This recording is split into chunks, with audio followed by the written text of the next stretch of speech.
നിങ്ങൾ എപ്പോഴെങ്കിലും ജീവിതത്തിൽ വഴിമുട്ടി നിന്നിട്ടുണ്ടോ? മുന്നോട്ട് എന്തെങ്ങനെ എന്നൊന്നൊരു പിടിയുമില്ലാതെ ചുറ്റും ഇരുട്ടു മാത്രം കാണുന്ന ഒരവസ്ഥ. പല വഴികളും മുന്നിലുണ്ടെങ്കിലും ഏത് തിരഞ്ഞെടുക്കണമെന്നറിയാതെ പലരുടെയും ഉപദേശങ്ങൾ കേട്ട് തല പുണ്ണായി അവസാനം എവിടെയും എത്താതെ ഒറ്റയ്ക്കായിരുന്നു പോയ നിമിഷങ്ങൾ. നമ്മളിൽ പലരും ഈ അവസ്ഥയിലൂടെ കടന്നു പോയിട്ടുണ്ടാകാം. ആ സമയത്ത് നമ്മൾ ആഗ്രഹിക്കും, ജ്ഞാനിയായ ഒരാൾ വന്ന് ജീവിതത്തിലെ ഈ സങ്കീർണമായ പ്രശ്നങ്ങൾക്ക് ലളിതമായ ഒരു ഉത്തരം പറഞ്ഞു തന്നിരുന്നെങ്കിൽ എന്ന്. ഒരു ജ്ഞാനി ജീവിതത്തെ എങ്ങനെയാണ് നോക്കിക്കാണുന്നത്, എങ്ങനെയാണ് അവർ എല്ലാ സാഹചര്യങ്ങളിലും ശാന്തരായിരിക്കുന്നത്, എങ്ങനെയാണ് അവർ സന്തോഷം കണ്ടെത്തുന്നത്? ഈ യാത്രയുടെ അവസാനം നിങ്ങൾ അന്വേഷിക്കുന്ന ജ്ഞാനി പുറത്തല്ല, നിങ്ങളുടെ ഉള്ളിൽ തന്നെ കണ്ടെത്താൻ തുടങ്ങിയേക്കാം. ഒന്നാമതായി, വർത്തമാനകാലത്തിൽ ജീവിക്കൂ. നമ്മുടെ എല്ലാം ജീവിതത്തിലെ ഏറ്റവും വലിയ ദുരന്തം എന്താണെന്ന് അറിയാമോ? നമ്മൾ ഒരിക്കലും ഇവിടെ ഈ നിമിഷത്തിൽ ജീവിക്കുന്നില്ല എന്നതാണ്. ഒന്നില്ലെങ്കിൽ നമ്മുടെ മനസ്സ് കഴിഞ്ഞുപോയ കാര്യങ്ങളെക്കുറിച്ച് ഓർത്ത് വിഷമിക്കുകയായിരിക്കും. അന്ന് ഞാൻ അങ്ങനെ ചെയ്യരുതായിരുന്നു, ആ വാക്ക് പറയരുതായിരുന്നു, ആ അവസരം നഷ്ടപ്പെടുത്തരുതായിരുന്നു, ഇങ്ങനത്തെ ചിന്തകൾ. അല്ലെങ്കിൽ വരാനിരിക്കുന്ന ഭാവിയെക്കുറിച്ചോർത്ത് ആദ്യ പിടിക്കുകയായിരിക്കും. നാളെ എന്ത് സംഭവിക്കും? എന്റെ ജോലി പോകുമോ? പരീക്ഷ പാസ്സാകുമോ? എന്റെ മക്കളുടെ ഭാവി എന്താകും? ഈ കഴിഞ്ഞു പോയ പാസ്റ്റിന്റെ ഭാരവും ഫ്യൂച്ചറിന്റെ ആൻസൈറ്റിയും പേറി നമ്മുടെ കയ്യിലുള്ള ഒരേ ഒരു നിധിയായ ഈ പ്രസന്റ് മൊമെന്റിനെ നമ്മൾ മറന്നു കളയുന്നു. ഒരു കഥ പറയാം, കേട്ടു നോക്കും. ഒരിക്കൽ ജീവിതത്തിൽ ആകെ നിരാശനായ ഒരു ചെറുപ്പക്കാരൻ ഒരു ജ്ഞാനിയെ തേടി യാത്രയായി. ഒരുപാട് അലഞ്ഞതിനു ശേഷം ഒരു പുഴയുടെ തീരത്ത് ശാന്തനായിരിക്കുന്ന ആ ജ്ഞാനിയെ അയാൾ കണ്ടെത്തി. ചെറുപ്പക്കാരൻ അദ്ദേഹത്തിന്റെ അരികിൽ ചെന്നിരുന്നു. അയാളുടെ മുഖത്ത് നിരാശയും സങ്കടവും നിറഞ്ഞിരുന്നു. അയാൾ പറഞ്ഞു, ഗുരു, എന്റെ മനസ്സ് ഒട്ടും ശാന്തമല്ല. കഴിഞ്ഞ കാലത്തെ ഓർത്ത് ഞാൻ ദുഃഖിക്കുന്നു, ഭാവിയോർത്ത് ഞാൻ ഭയപ്പെടുന്നു. എനിക്ക് എന്റെ ജീവിതം ആസ്വദിക്കാൻ കഴിയുന്നില്ല. ഞാൻ എന്താണ് ചെയ്യേണ്ടത്? ഗുരു ഇതെല്ലാം കേട്ട് ഒന്നും പറഞ്ഞില്ല. അദ്ദേഹം പുഴയിലേക്ക് വിരൽ ചൂണ്ടി എന്നിട്ട് ശാന്തമായി ചോദിച്ചു, നിനക്ക് ആ ഒഴുകുന്ന വെള്ളത്തിൽ കൈവെക്കാമോ? ചെറുപ്പക്കാരൻ പുഴയിലിറങ്ങി വെള്ളത്തിൽ കൈവച്ചു. അദ്ദേഹം വീണ്ടും ചോദിച്ചു, ഇപ്പോൾ നീ തൊട്ട അതേ വെള്ളത്തിൽ നിനക്ക് ഒന്നും കൂടി തൊടാൻ കഴിയുമോ? ചെറുപ്പക്കാരൻ ഒന്ന് സംശയിച്ചു. ഇല്ല, അതെനിക്കെങ്ങനെ സാധിക്കും? ഞാൻ തൊട്ട വെള്ളം ഒഴുകിപ്പോയല്ലോ. ഞാൻ പുഞ്ചിരിച്ചു. അത് തന്നെയാണ് ജീവിതവും. നീ ദുഃഖിക്കുന്ന കഴിഞ്ഞ കാലം ആ ഒഴുകിപ്പോയ വെള്ളത്തെ പോലെയാണ്. അത് പോയി, ഇനി അതിൽ തൊടാൻ നിനക്ക് കഴിയില്ല. നീ ഭയപ്പെടുന്ന ഭാവി വരാനിരിക്കുന്ന വെള്ളത്തെ പോലെയാണ്. അത് ഇതുവരെ ഇവിടെ എത്തിയിട്ടില്ല. നിന്റെ കയ്യിലുള്ളത് എന്താണ്? ഇപ്പോൾ ഈ നിമിഷം നിന്റെ കയ്യിൽ തട്ടുന്ന ഈ വെള്ളം മാത്രം. ആ ചെറുപ്പക്കാരന് കാര്യം മനസ്സിലായി. നമ്മുടെ ജീവിതവും ഒരു നദി പോലെയാണ്. ഓരോ നിമിഷവും പുതിയതാണ്. ഭൂതകാലം ഓർമ്മകൾ മാത്രമാണ്, ഭാവി സങ്കല്പങ്ങൾ മാത്രമാണ്. യഥാർത്ഥത്തിലുള്ളത് ഈ നിമിഷം മാത്രമാണ്. അതുകൊണ്ടാണ് ഇംഗ്ലീഷിൽ ഈ നിമിഷത്തിന് പ്രസന്റ് എന്ന് പറയുന്നത്. ഇറ്റ് ഈസ് ഗിഫ്റ്റ്, നമുക്ക് കിട്ടിയ സമ്മാനം. പക്ഷെ നമ്മൾ എന്ത് ചെയ്യുന്നു? രാവിലെ എഴുന്നേറ്റാൽ ഉടൻ ഫോൺ എടുത്ത് മറ്റുള്ളവരുടെ ജീവിതത്തിലേക്ക് നോക്കും. ഭക്ഷണം കഴിക്കുമ്പോൾ നാളത്തെ മീറ്റിങ്ങിനെ കുറിച്ച് ആലോചിക്കും. മക്കളോടൊപ്പം കളിക്കുമ്പോൾ ഓഫീസിലെ ടെൻഷൻ മനസ്സിൽ കൊണ്ട് നടക്കും. നമ്മൾ ശരിക്കും എവിടെയാണ് ജീവിക്കുന്നത്? നമ്മുടെ ശരീരം ഒരു സ്ഥലത്തും മനസ്സ് മറ്റെവിടെയോ അലഞ്ഞു തിരിയുകയല്ലേ? ഈ നിമിഷത്തിലേക്ക് ശ്രദ്ധ കൊണ്ടുവരാൻ ശ്രമിച്ചു നോക്കൂ. നിങ്ങൾ ചായ കുടിക്കുകയാണെങ്കിൽ അതിന്റെ ചൂടും മണവും രുചിയും പൂർണ്ണമായി അറിയുക. നടക്കാൻ പോകുമ്പോൾ നിങ്ങളുടെ കാലുകൾ നിലത്ത് ചവിട്ടുന്നതും കാറ്റ് നിങ്ങളുടെ മുഖത്ത് തട്ടുന്നതും കിളികളുടെ ശബ്ദവും ശ്രദ്ധിക്കുക. ഓരോ നിമിഷത്തെയും ഒരു അനുഭവമാക്കി മാറ്റുക. ഇതിനെയാണ് മൈൻഡ്ഫുൾനെസ് എന്ന് പറയുന്നത്. ഇത് നിങ്ങളുടെ ജീവിതത്തിലെ ചെറിയ ചെറിയ സന്തോഷങ്ങൾ കണ്ടെത്താൻ സഹായിക്കും. കാരണം ഈ സന്തോഷം എന്നത് വിലയെന്തോ ഒന്ന് നേടിയെടുക്കുന്നതല്ല. അത് കണ്ടെത്തണമെങ്കിൽ നമ്മൾ ആ നിമിഷത്തിൽ ഉണ്ടാകണം.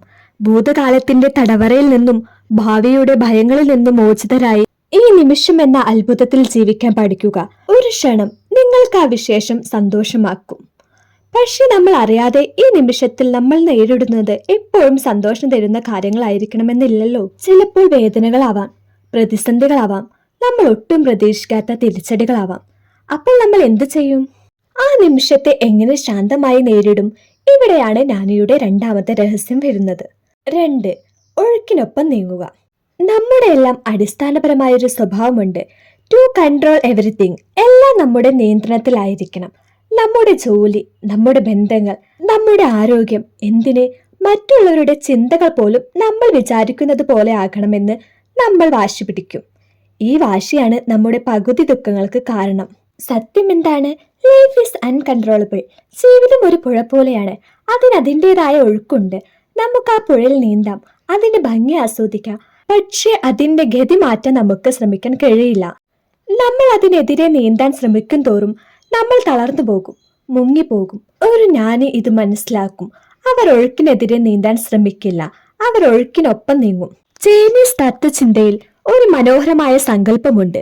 ഒരു വലിയ കൊടുങ്കാട്ടിൽ ഏറ്റവും കരുത്തനായ ഓക്കുമരം കടപുഴകി വീഴുന്നു. കാരണം അത് കാറ്റിനെതിരെ തല ഉയർത്തിപ്പിടിച്ച് ഉറച്ചു നിൽക്കാൻ ശ്രമിക്കുന്നു. പക്ഷെ ദുർബലമെന്ന് നമ്മൾ കരുതുന്ന മുളച്ചെടിയോ, അത് കാറ്റിനനുസരിച്ച് വളയുകയും വഴങ്ങുകയും ചെയ്യുന്നു. കാറ്റ് ശമിക്കുമ്പോൾ ഓക്കുമരം നിലം പൊത്തിക്കിടക്കുമ്പോൾ മുളച്ചെടി നിവർന്നു നിന്നും വീണ്ടും പുഞ്ചിരിക്കുന്നു. ഇവിടെ യഥാർത്ഥത്തിൽ ആരാണ് കരുത്തൻ? വഴങ്ങിക്കൊടുത്ത മുളച്ചെടിയല്ലേ? ജീവിതം നമ്മുടെ മുന്നിൽ കൊണ്ടുവരുന്നതിനെ, അത് നല്ലതായാലും ചീത്തയായാലും ആദ്യം ഒന്ന് അംഗീകരിക്കുക. Okay, this is the situation right now. ഈ ചിന്തയ്ക്ക് നിങ്ങളുടെ മനസ്സിനെ അത്ഭുതകരമായി ശാന്തമാക്കാൻ കഴിയും. ഒന്ന് ചിന്തിച്ചു നോക്കൂ. നിങ്ങൾക്കൊരു ജോലി നഷ്ടപ്പെട്ടു. നിങ്ങളുടെ ആദ്യത്തെ റിയാക്ഷൻ എന്തായിരിക്കും? ദേഷ്യം, സങ്കടം, നിരാശ, മറ്റുള്ളവരുടെ കുറ്റപ്പെടുത്തൽ. എന്തുകൊണ്ട് എനിക്കിങ്ങനെ സംഭവിച്ചു? ഈ ചിന്തകൾ ഒരു ചുഴിയെ പോലെയാണ്. അത് നിങ്ങളെ കൂടുതൽ കൂടുതൽ താഴേക്ക് വലിക്കും. എന്നാൽ ഒരു ജ്ഞാനി എങ്ങനെ ചിന്തിക്കും? ഓക്കെ, എനിക്ക് ഈ ജോലി നഷ്ടപ്പെട്ടു. അതൊരു യാഥാർത്ഥ്യമാണ്. അതെനിക്ക് മാറ്റാൻ കഴിയില്ല. ഇപ്പോൾ എൻ്റെ നിയന്ത്രണത്തിലുള്ള കാര്യങ്ങൾ എന്തൊക്കെയാണ്? എനിക്ക് പുതിയൊരു ജോലിക്ക് ശ്രമിക്കാം. എൻ്റെ കഴിവുകൾ മെച്ചപ്പെടുത്താം. ഇത് പുതിയ തുടക്കത്തിനുള്ള അവസരമായി കാണാം. കണ്ടോ ആ വ്യത്യാസം? നിങ്ങൾ യാഥാർത്ഥ്യത്തോട് യുദ്ധം ചെയ്യുന്നത് നിർത്തുന്നു. ആ യുദ്ധം നിർത്തുമ്പോൾ പാഴാക്കുന്ന ഊർജ്ജം നിങ്ങൾക്ക് പുതിയ വഴികൾ കണ്ടെത്താൻ ഉപയോഗിക്കാം. ഇതിനോട് ചേർന്ന് വരുന്ന മറ്റൊരു കാര്യമാണ് വിട്ടുകളയൽ. നമ്മൾ എത്ര ഭാരങ്ങളാണ് ചുമന്ന് നടക്കുന്നത്? പഴയ മുറിവുകൾ, മറ്റുള്ളവർ നമ്മളോട് ചെയ്ത തെറ്റുകൾ, അപമാനങ്ങൾ, പരാജയങ്ങൾ. വർഷങ്ങൾ കഴിഞ്ഞാൽ നമ്മൾ അതൊന്നും മറക്കില്ല. ഓർമ്മകൾ വീണ്ടും വീണ്ടും അയവറക്കി നമ്മൾ സ്വയം വേദനിപ്പിക്കും. പക്ഷെ ആർക്കാണ് പൊള്ളുന്നത്? നമുക്ക് തന്നെ. അത് മറ്റുള്ളവർക്ക് വേണ്ടിയുള്ള ഔദാര്യമല്ല, അത് നമുക്ക് നമ്മളോട് തന്നെ ചെയ്യുന്ന സ്നേഹമാണ്. ക്ഷമിക്കുക എന്ന് പറയുന്നത് നിങ്ങൾ ചെയ്തത് ശരിയായിരുന്നു എന്ന് സമ്മതിക്കലല്ല, അത് നിങ്ങൾ ചെയ്ത തെറ്റ്. ഇനി എന്റെ സന്തോഷത്തെ നിയന്ത്രിക്കാൻ ഞാൻ അനുവദിക്കില്ല എന്ന് നമ്മൾ നമ്മളോട് തന്നെ പറയുന്നതാണ്.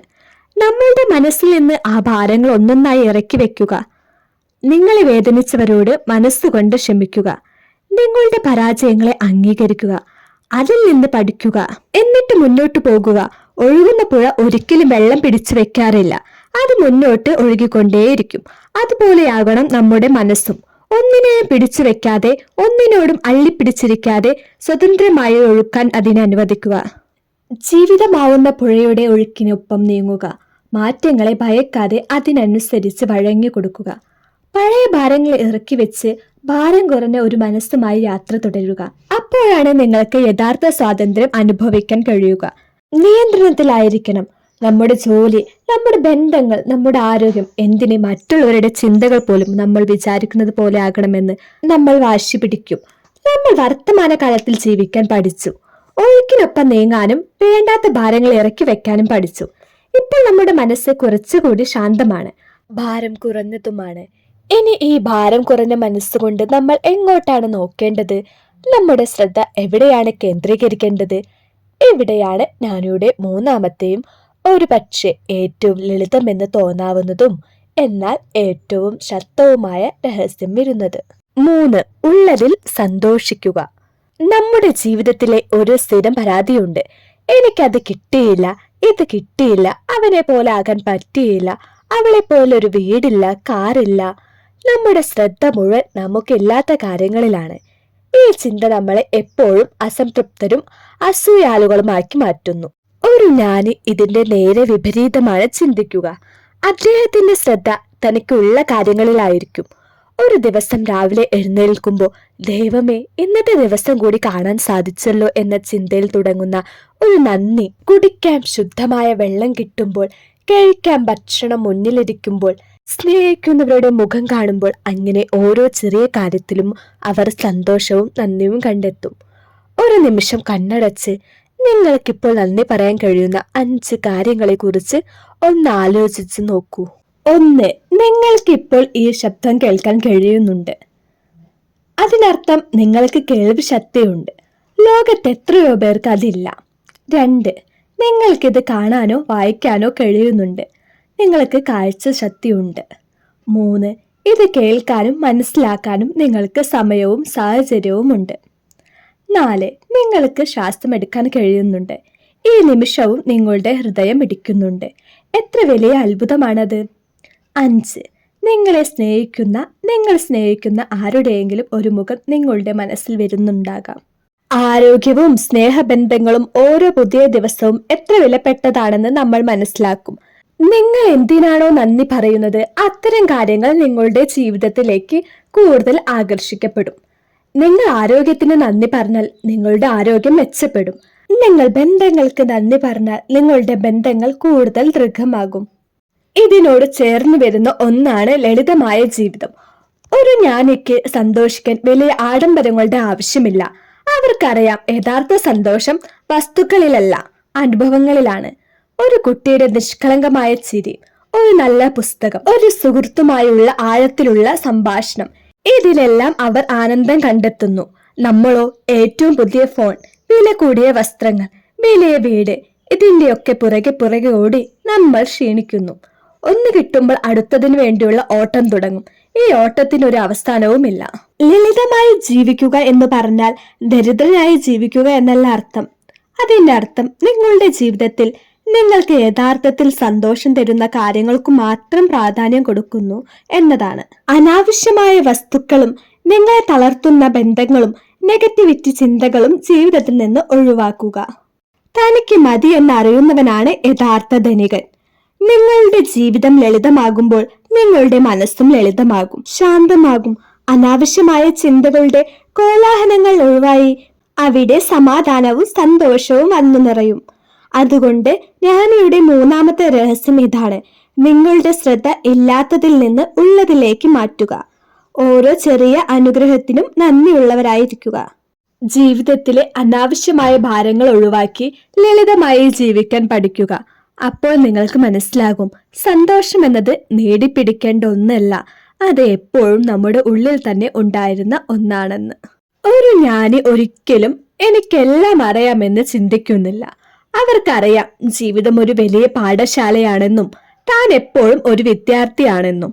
അവർ ഓരോ അനുഭവത്തിൽ നിന്നും പഠിക്കുന്നു, ഓരോ വ്യക്തിയിൽ നിന്നും പഠിക്കുന്നു.